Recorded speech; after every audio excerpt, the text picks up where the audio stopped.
जलती हुई पंक्ति, पंक्ति यू कैन अंडरस्टैंड, दीप, उसकी सिंबल थी।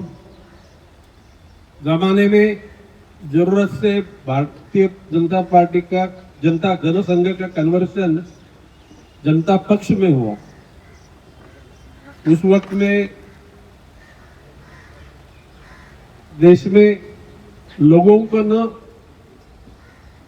भाने वाले विचार और परिस्थिति निर्माण हुई थी। और उसके बाद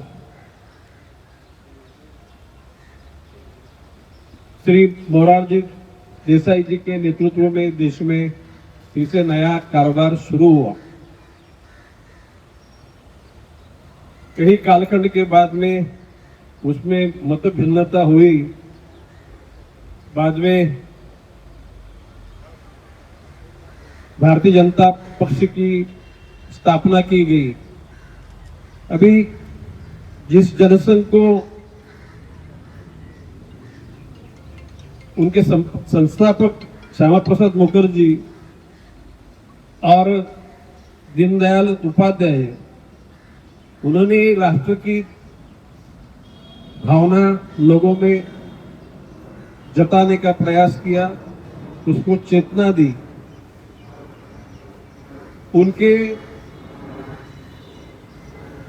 कालखंड में तो सपना पूरा नहीं हुआ, लेकिन इस देश के एक आदर्श व्यक्तित्व अटल बिहारी वाजपेयी जी के नेतृत्व में इस देश में वो विचारधारा प्रकट हुई और प्रवाहित हुई। उसके बाद में कई हादसे हुए, भावनाओं को नजर रखते हुए कई निर्णय लिए गए। आखिर में जनता का निर्णय आखिरी निर्णय होता है, उसमें किसका कोई जोर जुलूम चलता नहीं और चलना भी नहीं चाहिए। जो लोगों को भाएगा वही देश पे वो विचार राज करेगा। और उसके तत्पश्चात 2014 में भारतीय जनता पक्ष का माननीय नरेंद्र जी मोदी के नेतृत्व में प्रसार हुआ, प्रचार हुआ और 2014 से लेकर 2024 तक 10 साल करीबन ये देश का कारोबार जनता विमुख, मतलब जनता की विचारधारा को मद्देनजर रख के ये कारोबार शुरू हुआ। अभी भारतीय जनता पक्ष का आज स्थापना दिन है, लेकिन आने वाले 20 मई को अपने यहाँ, मैंने देश में तो 7 स्तर पे चुनाव की प्रक्रिया होने वाली है, लेकिन अपने यहाँ 6वें स्तर पे 20 मई को यहाँ पे इलेक्शन होने जा रहा है। देखिए, बात ऐसी कि हरदम कोई इंसान हमेशा ये चाहेगा कि मुझे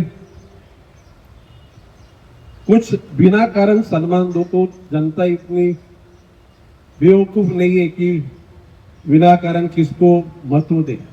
लेकिन जो लोग अच्छे काम करते हैं वो लोगों को हमेशा जनता अपने करीब रखती है। मैं विनम्रता के साथ कहता हूं कि मैं 1990 में मैं एमएलए बना,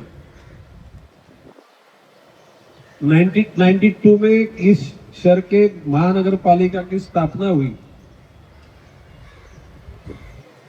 1995 में पहला सार्वत्रिक इलेक्शन लड़ा गया और उस इलेक्शन में बनकोड़ा गांव से संजू नायक कारपोरेटर के तौर पे चुन के आए और वो पहले महापौर बने।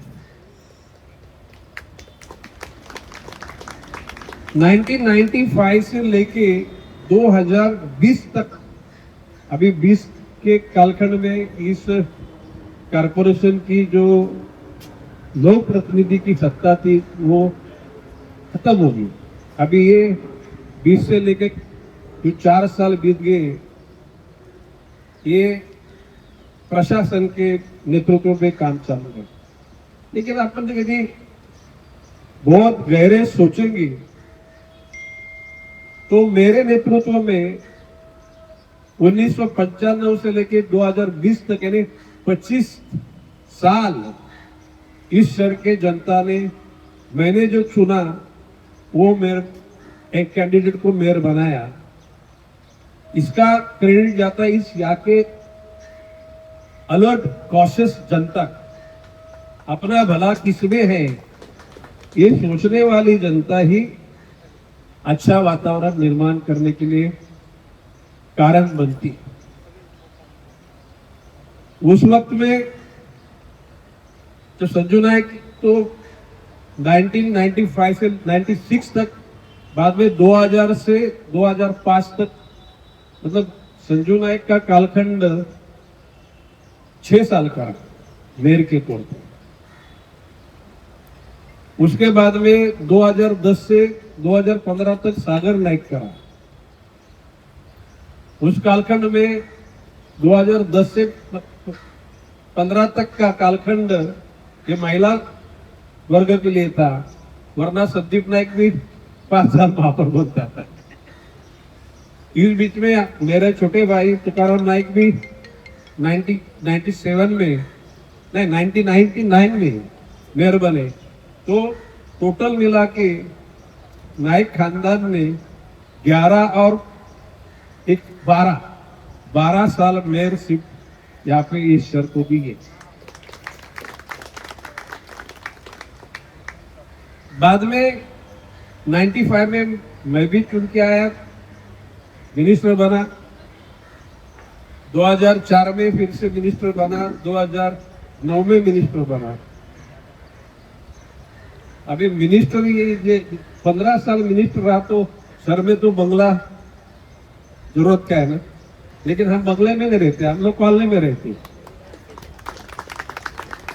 और हमारे यहाँ रहने का किसको कोई तकलीफ है? नहीं। Thank you. तो कहने की बात ये है कि हम लोग दिमाग में देखिए, बुजुर्ग लोग कहते हैं पैसा जेब में रखो, पैसा दिमाग में मत लो।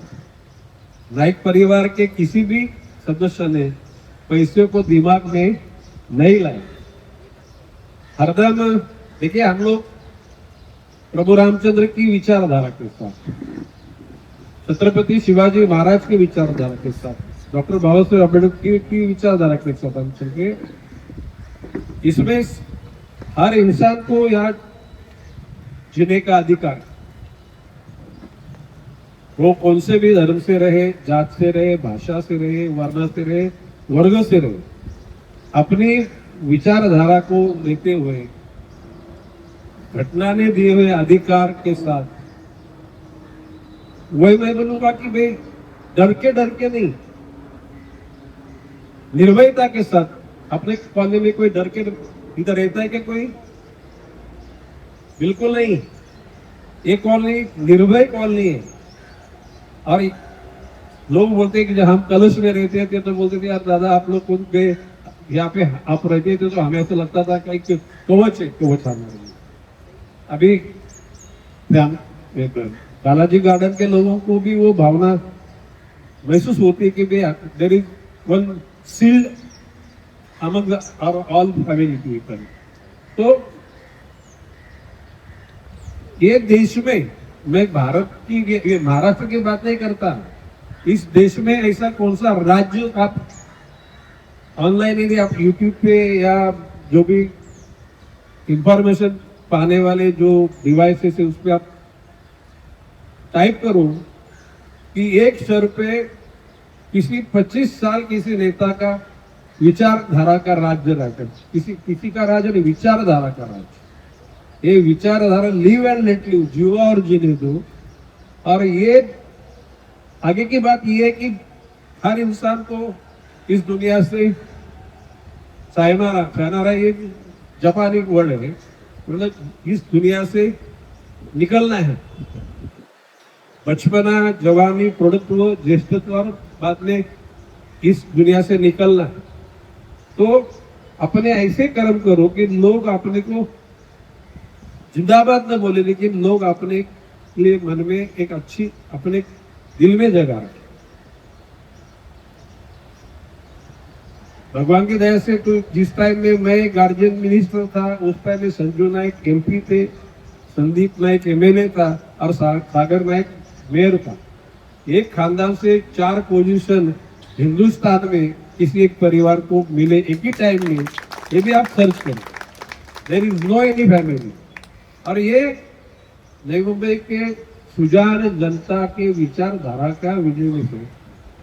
ये नाइक खानदान की कोई शक्ति विकती नहीं। शक्ति muscle power, money power, chair power, no doubt these are powers, but these are not long lasting power. ये कोई शक्ति हमेशा रहने वाली शक्ति नहीं, लेकिन नैतिकता की moral power is super power. जिसके पास नैतिकता है, जो दूसरे का सुख दुख का विचार करता है, भगवान के विचारधारा को अप्रिशिएट करता है, ऐसे लोगों में अहंकार नहीं बनता, उनमें रावण और दुर्योधन की विचारधारा नहीं उपजती। आज उसी कड़ी में ये भारतीय जनता पक्ष का जो मोदी जी के आने के बाद स्टूडेंट लोगों के लिए एजुकेशन में बहुत बदलाव हो गए, हेल्थ पॉइंट ऑफ व्यू बहुत कारोबार सुधर गया, यातायात सुधरी, रास्ते आप लोग आप देखते हो कि देश भर में इतने हाईवेज बन गए, एयरपोर्ट्स बन गए, सीपोर्ट बन गए, और देश एक अभिमान से कहता है कि हम लोग भारतवासी हैं। मोदी जी के पहले इस देश के लोगों को अमेरिका में, यूरोप में इतना सम्मान नहीं मिलता था। कोई भिखारी देश के लोग आए हैं ऐसे अपने ओर देखने का उनका नजरिया था। लेकिन अब की बार अपने भारतवासी बोलने के बाद में हर देश में अपने लोगों को सम्मान मिल रहा है। ये बात सही है। अभी इस धारा में मैं ये कहूंगा कि इंसान बलवान होना मतलब किसी के शक्ति का दहशत तैयार होना, ये कई देशों में है, लेकिन अपने सर के शक्ति का दरारा मतलब जो बुरे विचारधारा के लोग हैं उनको डर लगता है, लेकिन जो अच्छे विचारधारा के लोग हैं उनको निर्भयता लगती है। और इस कड़ी में आगे आगे अभी देश तो 5वीं अर्थव्यवस्था बनी है, अभी आने वाले 5 साल के बाद में तीसरी अर्थव्यवस्था दुनिया भर में भारत की बनेगी। उसके लिए भारतीय जनता पक्ष का होना, मजबूत होना बहुत जरूरत है। दुनिया भर में बहुत पार्टी है, अमेरिका में है, रसिया में है, चाइना में है, लेकिन जिस पार्टी के सदस्य करोड़ों में है, ऐसी एकमेव पार्टी है वो भारतीय जनता पक्ष। तो आगे चल के जो मैंने बोला ये दिल से बोला, दिमाग से नहीं बोला। और हम लोग जिन पे प्यार करते हैं वो दिल से प्यार करते। दिमाग से प्यार करना मतलब वो अपने को फायदे का होगा कि नहीं होगा, उससे अपना कोई मतलब निकलेगा कि निकलेगा, लेकिन हम लोग उस बात की परवाह नहीं करते। कोई बेगुनाह आजमाओ, कोई बेगुनाह इंसान कोई और का धर्म का होगा, बेगुनाह हो, और उसको कोई अपने धर्म वाले भी मारने को देखेंगे तो हम उसको अलाउ नहीं करेंगे। ये गणेश नैतिक स्टाइल है और ये हमेशा बरकरार है। अपने भाषा का हो, अपने जात का हो, बिरादरी का हो, ठीक है, अपने जात का होगा तो अच्छा है, धर्म का होगा अच्छा है, लेकिन और कोई अच्छा आदमी भी अच्छे विचारधारा के साथ जीने को सोच रहा है तो उसको निर्भयता के साथ जीने का अधिकार मिलना चाहिए। आप लोग जब आए हैं इधर भारतीय जनता पक्ष के झंडे के नीचे, इसका मतलब आप लोग भारतीय जनता पक्ष के विचारधारा को मानते हैं, व्यक्ति को न मानना, विचारधारा को मानना। और वो विचारधारा आगे बढ़ाने के लिए आप लोगों का सहयोग खाली बालाजी गार्डन के कॉलोनी में नहीं है, तो जहाँ पे आपके रिश्तेदार हैं, आपके दोस्ताने हैं, उनको सबको बोलने की जरूरत है कि आगे चल के अपने को देश को बलवान बनाना है, देश के विचार को बलवान बनाना है। जो वीक देश है, वो वीक देश जो डरते हैं उनमें निर्भयता बनाने का काम अपना है, और जो औरों के जीवन में निर्भयता देता है वो भगवान के विचार का इंसान होता है। तो आप भी भगवान के विचार के लोग हैं, इसलिए इस प्रवाह में आप लोग आए हैं। आगे चल के भारतीय जनता पक्ष के विचारधारा को आगे आगे बढ़ाने का काम अपना सबका है और आगे आके अपन बढ़ाएंगे, दोस्ताना बढ़ाएंगे, भाईचारा बढ़ाएंगे, इंसानियत के धर्म को और मानवता के धर्म को अपने को आगे बढ़ाना। आज भारतीय जनता पक्ष के स्थापना दिवस पर सबको शुभकामनाएं। जय हिंद, जय महाराष्ट्र।